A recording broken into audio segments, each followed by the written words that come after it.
Si è appena concluso l'incontro di hockey tra la Roller Matera e il Follonica. Abbiamo con noi l'allenatore mister Polverini, a cui ovviamente dobbiamo chiedere un commento a caldo se proprio si può. Il risultato non dice assolutamente niente, credo, del valore che gli atleti comunque hanno dimostrato in campo.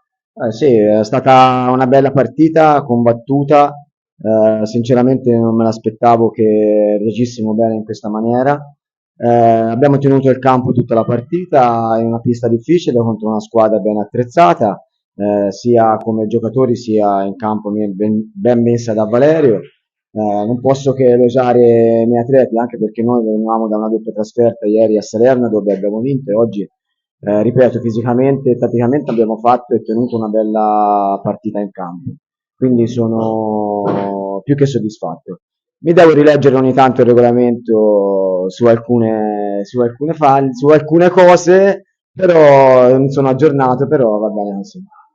Ringraziamo mister Polverini, la scuola follonica continua a fare strada, ovviamente le partite lo sappiamo hanno sempre dei lati un po' particolari, ci stanno anche le interpretazioni ovviamente dei giudici di gara.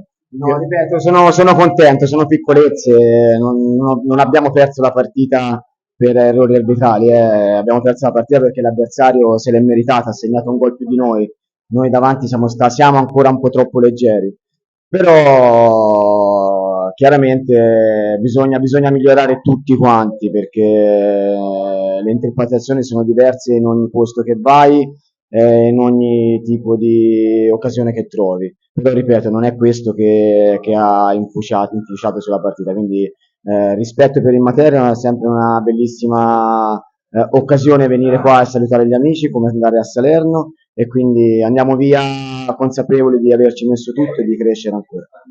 Grazie mister Polverini.